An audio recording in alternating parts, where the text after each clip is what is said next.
Samantha Yanks is editor-in-chief of Westport, Weston, and Wilton Magazine. She's also the founder of the marketing and branding firm Samantha Yanks. For many years, she was editor of the Hamptons and Gotham magazines. And before that, she was an editor at O and Vogue magazines. Samantha's been on NBC, CBS, Fox, Bloomberg, and the Martha Stewart and Howard Stern shows. Samantha is also an on-air personality on television segments discussing luxury, lifestyle, fashion, and beauty. In the nonprofit world, she works with Connecticut's children, filling in the blanks, First Serve Bridgeport, Connecticut Food Share, and Close to Kids. So welcome, Samantha, to 06880, the podcast. Thank you so much for having me, Dan. So let me start with the money question. You spent years with Hamptons magazine. Now you're editor-in-chief of Westport magazine. What's the difference between Westport and the Hamptons? Oh, such a great question. So first of all, I would like to also thank the Westport Library. Thank you so much for having me. This is just the most vibrant place. And as I said to Dan when I first came in, I couldn't get a parking spot here, which is an extraordinary thing at 11 a.m. on a Monday. So thank you, Dan, for having me, and thank you to the library for having me here.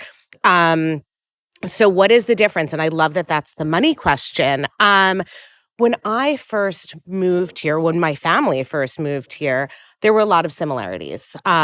We love living in a coastal place. Our primary home, while I was the editor-in-chief of Hamptons, was actually New York City, and we had a weekend second home in the Hamptons. And I was the editor-in-chief of both Gotham and New York and Hamptons at the same time, so we evenly split our time. But I would say that we would gravitate more and more towards spending time in the Hamptons. We love that coastal feeling. We really like being relaxed. We love sports, athletics, the outdoors, and also living in a community where culture is really important. And as we watch the Hamptons develop and funds and nonprofits being really active in the culture space in the Hamptons, it became more exciting than just the pure beautiful homes, gorgeous beaches, wealth, and those kind of crazy stories. It became home, really. And when we were looking to make a change in our lives, one of the primary focus points was our daughter, who is a competitive tennis player. And she really wanted to be in an environment that fused together what we loved: coastal, relaxed, beautiful, proximity to New York City. My husband still commutes a few days a week. I no longer do, thankfully, which I'm actually grateful about. I have talked about commuting and weather way too much since I've moved to the suburbs. It is a real conversation. I get that. But being in a place where all of those things were similar, but it was even more so a year-round community. And so the difference really to us is some similarity, yes, but Westport is a place where you have a thriving year-round community. Which includes? What's the thriving part of it? The thriving part are amazing restaurants, amazing schools, incredible athletic teams, a very, very interesting population of individuals, whether they have been raised here and decided to stay, whether they have left and decided to come back, whether they're recent transplants like we are. We've now lived here as of April 1st, which is interesting. We closed actually the first week of April, 4 years. Okay. So recent transplants here. A really dynamic group of people where you can go out to dinner and actually meet different and new people every single night. Beautiful, beautiful beaches, which it just are incomparable, I think, in some ways. Campo is not the Hamptons. It's not the Hamptons. And listen, the truth is, it is not the ocean, it's the sound, right? So if you have a conversation with different people, including my husband, he pokes a little bit of fun at it. Said it's not the beach at the end of Ocean Road in Bridgehampton. It is not crashing waves. It is not, it is not Beautiful a churning, sand. it is not a churning ocean. I happen to think it is beautiful sand. It's just a little bit different. There's a lot of shells. Yesterday, we went to the beach with our dog as, the weeks wind down in terms of when you can bring your dogs to the beach. And I said, it kind of looks like Shell Beach. It's a little, it's a little choppy, it's a little messy, but it's beautiful in its own way. And the way that the water kind of wraps around this community. And even as we look out the window right now, I'm staring at water Yep. within a library that is part of the centerpiece of our town. I'm not giving you juicy bits. You want No, some no, no, juicy no. bits. What's really the big shift, I think, here there are so many people who are invested in the community and the stories that I love to tell through Westport, Weston and Wilton Magazine. It is a handful, everybody, and at least it's an alliteration, and I have all W's, so I don't mess it up most of the time. But are telling stories of people who are hyper invested in this community. And the main difference with Hamptons was it was a seasonal publication. It was a weekly publication. It was fast. It was furious. It was 16 issues a summer, where now I have 6 issues a year. Huge difference. And so hopefully some of the stories we tell are a deeper dive and people who are invested year round. I think that's the big difference from a content perspective. And then we pepper in, of course, a ton of fun, a ton of luxury, a ton of experiences, a ton of lifestyle stories. But it always goes back to the root of what is the heart of the community? And this community is deeply invested in hearing other people's stories. You seem to know the community well after 4 years, but so you came April 1st, 2020? Yeah, we in did. The opening weeks of the pandemic. We did. So the good news is we've been coming to the area for a really long time. My husband's sister and my brother-in-law and my niece and nephew live in Weston. So we've been coming to the area for many, many, many years. And although I grew up in New York City, my family has a home in Litchfield County as well. So Connecticut's always been kind of just a part of our life. And as we looked at where we were going to move, we knew eventually we were going to move to Connecticut. Westport was just we knew it was the place. And I think that a lot of people who move here really zone in and they target on it.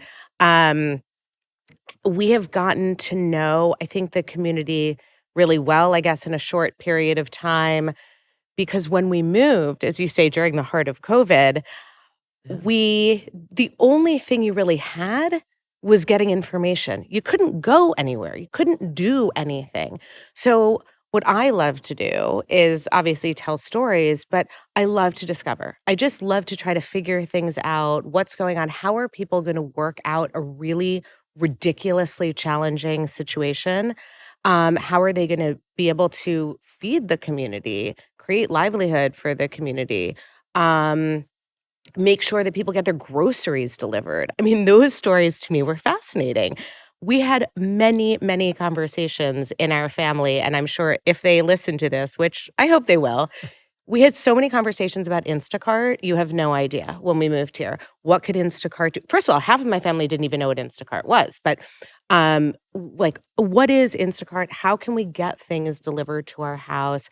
How can we do things safely? What's the world going to look like? And then we've moved here, and then we knew we were all going to be set free at some point, right?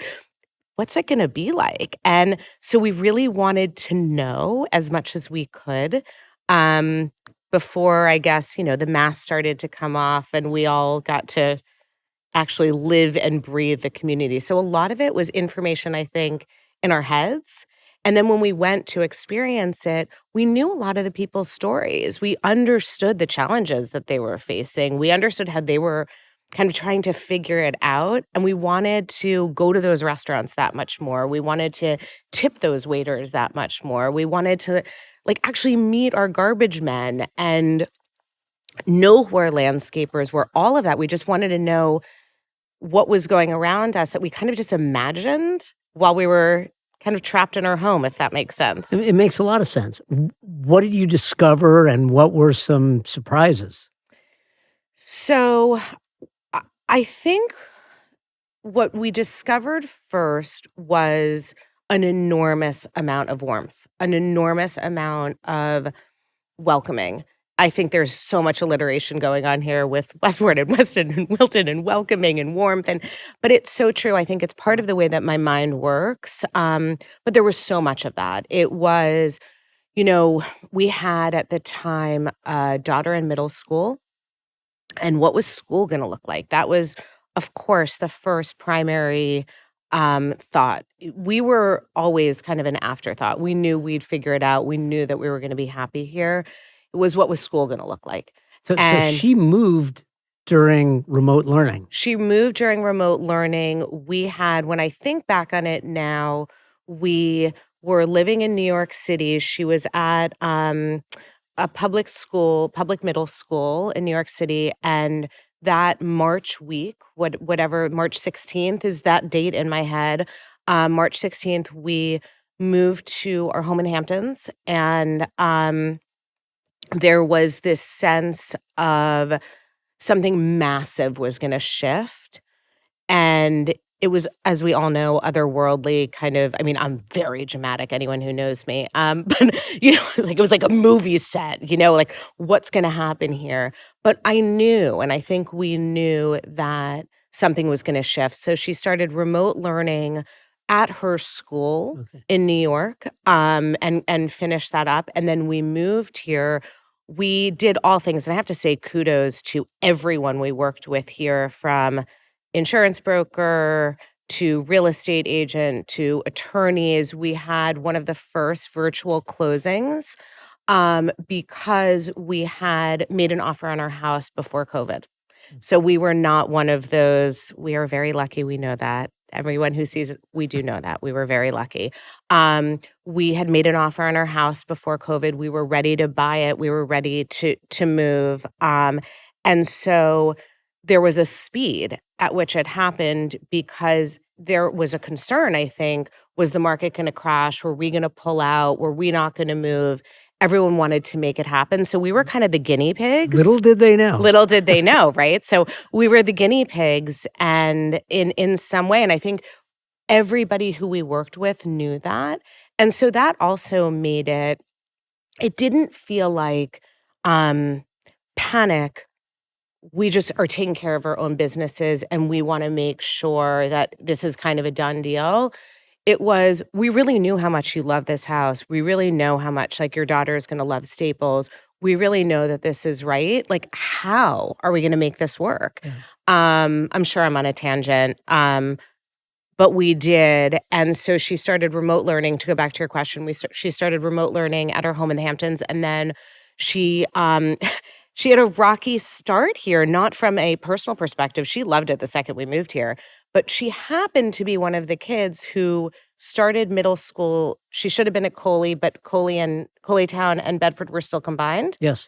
So not only was it new to us as a family, what was it going to look like? The entire school system in that regard was just kind of in a weird place. And the moment we knew that everything was going to be okay it was just warm. Everyone, the two middle schools had already been combined. So they were ready to kind of take that next step into Staples. And I think there was a lot of learning from that, right? It didn't go from kind of 5 elementary schools to 2 middle schools to 1 high school in a traditional sense during that time.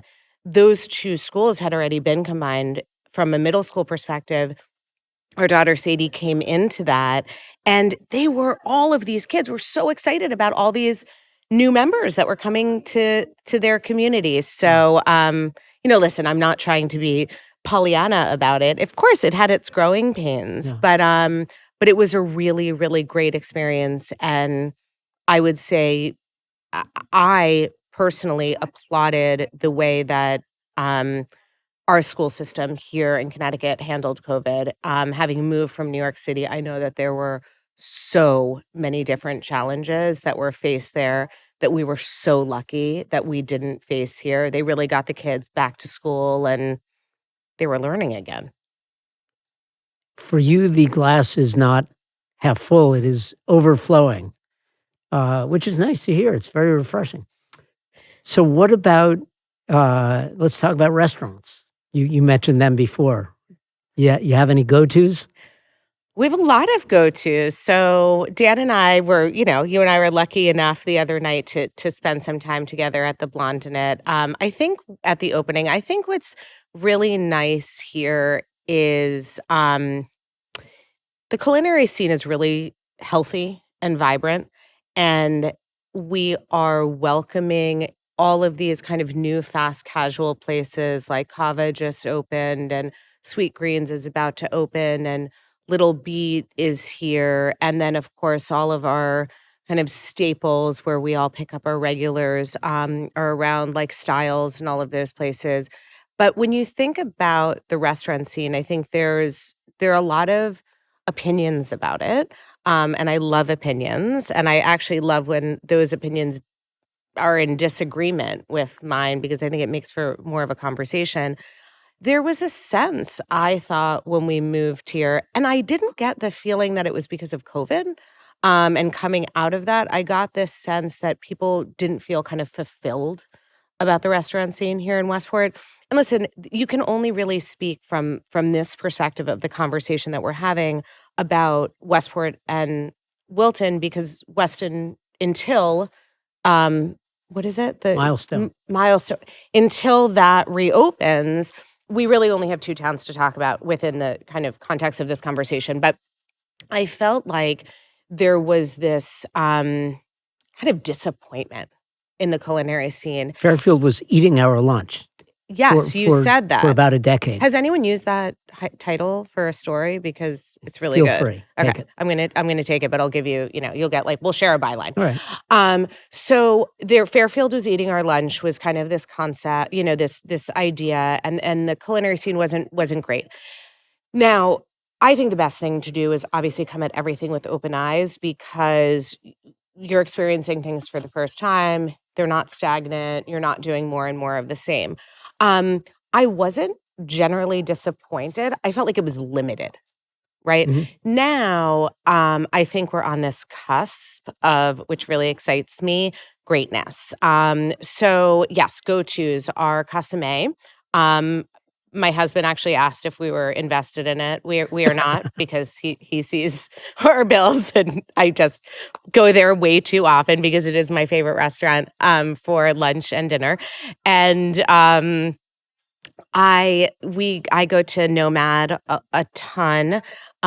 Studio Cafe is definitely my go-to for coffee in the morning, and their food is really amazing. And it's a hidden gem. It's a hidden in Sconset Square. If you don't know about it, Square. Total. And what's really funny about it is not that we need to make the parking more difficult. Everybody in Sconset Square, that's its own conversation. We are not getting into parking today, I hope, but that is its own conversation. Studio Cafe to me is like the greatest hidden gem in Westport, and every time I meet someone there, they just cannot believe, do you know what you're laughing? Because people just cannot believe that this is what's happening in Westport. It is within an amazing home decor store, but the staff there are just incredible. The food is amazing. And I think personally, serve the best coffee from an experiential standpoint. It's just really beautiful. I guess on another coffee perspective, I go to Mrs. London's a ton. I think it's a great place to meet people, quiet, good for conversation. And then on coffee front, I go to Granola Bar and Gigi and Joe. I mean, each of them probably once a day. And shout out to Granola Bar, who also has Diet Cokes, which is what I love. And they'll make me a Diet Coke with a cup of ice instead of an iced coffee. I'm a hot coffee person, not an iced coffee person. And then restaurant-wise, let's go back to that. I go to the Cottage a ton. I think it's such a great restaurant. I think everything Brian Lewis does, he touches in a really special way. Oko is one of those spots. Two of my girlfriends just took me there for my birthday, and we just had this really incredible, thoughtful meal. And that's what I think of Oko. It's just a very thoughtful place. And then, of course, I have to get into all of Bill's restaurants. I have a girlfriend and I who go to Kawani all the time for lunch. And it's one of those places where the food is just so delicious. And it's just so good that you keep eating more and more and more. And then you almost have this like MSG, I'm tired, I need, right? Bill, I mean, Lot of salt. right? It's so good, but I'm just like, I need a little nap afterwards. And love. I love the Welk. I love like kind of getting also, I guess, meandering through town, the Welk and being on the water. We go to Tooties as a family spot. That's our family spot. The best. Frito misto, fried calamari ever. We asked for the sauce spicy. It's one of those if you know, you know kind of things, I guess. And I'm meandering through town. I'm going to go back. I'm going to go back up the post road after I meander. But Tarantino is probably the spot that my husband and I go to the most. And you really feel there like you're in a family spot. It reminds me of the restaurants that I grew up going to with my family in the city, those like kind of old school Italian homey places. Love Allium. I really am trying to like meander here. Yeah. And then let's go back up the post. Like we're going to turn into town, back up the post road. I go to Train Cafe all the time for lunch. I hope I'm not leaving anyone out because I try to frequent every restaurant. But I go to Train Cafe a fair amount for lunch. I think, is that it? Have I covered? No, I mean, I'm not trying to cover. I mean, I'm really trying to like, I want to be thoughtful about it because we all lose like. You clearly know Westport. So let's talk about Westport Magazine. Yep. I'm not going to include Wilton, but. You can. Oh, and Baldanza. So, okay, wait. We have to include Wilton. We go to Baldanza all the time. And when I heard about that restaurant and it had originally been in New Canaan, I was like, I know this place is really, really special. And I have learned a lot about the history of the schoolhouse that it's in. And it's a really, really special spot. And then while we're in Wilton, I just have to give a shout out to my people at Rise Donuts. If you have not had a Rise Donut, I don't know what to say. Rise Donuts is just like, it's the jam. All right. All right. So the magazine. Yes. You know, you look at it and you can think it's a glitzy lifestyle, very chic publication, but you cover some pretty in-depth and serious stories. What are some of the stories that stand out for you that you've covered? Thank you. I think for pointing that out, Dan. Part of the I think responsibility of being an editor, and you do an amazing job at this, is informing community and just being of service, right? Like being an editor is a gift. It is a gift. It's a privilege. It is a privilege. And I try to always look at it that way. So yes, we balance all of the glitzy, chic, wonderful, beautiful stories with the, we're not a hard-hitting news publication. But I think what we try to do a very good job of are telling those stories that are people who are making a huge difference, people who are giving back. I mean, I love a sneak peek when I get it from other people, so I'll give everyone here a sneak peek. We're doing a story right now about an amazing family who are just doing groundbreaking things in the space of autism for children, right? And to me, when I speak to them and have a conversation about what it's like to live in a community like this, where a lot of the focus is on the beautiful things, and the glitzy things, and the And the perfect expensive children. things, and the perfect children, and all of that. I find the stories much more compelling and rich when you hear how people are dealing with challenges and probably themselves. I'm going to use your quote on this. I do not look at anything as glass half full, half empty. I do think of it as overflowing. This family has an overflowing story of joy in what most people would think is unbelievably difficult, and they don't look at it that way. So let's kind of look back. It's funny, as I was preparing for this, I don't know how one prepares, PS, for a podcast. As I was preparing for this and kind of thinking about the content that I've created since I took over Westport Magazine about a year ago, I think some of the stories that hit home the most are the ones that tackle situations that most people don't want to tackle, right? Let's look at Martha Stewart. That was one of my first interviews and covers for Westport Magazine. And it came with some opposition, right? It came with opposition in the community because some people feel she isn't so highly favorable. It came with adversity, because adversity is not the right word, but it came with some pushback because she's a convicted felon. I mean, there's no getting around that, as much as I'd love to sugarcoat that one. But I think what was important about telling that story was she came back to the home that created the empire that she now has, and tried to give back and make amends in the best way she possibly could. So she hosted an event at her former home on Turkey Hill, and all of the proceeds, and by the way, the tickets were, as you know, quite pricey. All of the proceeds went back to support the community. So I think that was kind of one that that stands out. But most of the aha moments, I think, that I try to have our editors or writers tell for us are kind of those special give back moments, right? We're working on a piece right now for Taste of Westport. Great example of a lot of people buy tickets to these events and do experience kind of the great, glitzy, amazing moments. 24 restaurants are participating in this. It is going to be an amazing culinary experience for everyone who's attending. Sponsored by Clasp Homes. But sponsored by Clasp Homes, and the money that's raised from that goes back to Clasp Homes, to me, that's the story, right? What we're going to try to come at it as is the story of what is Clasp Homes, right?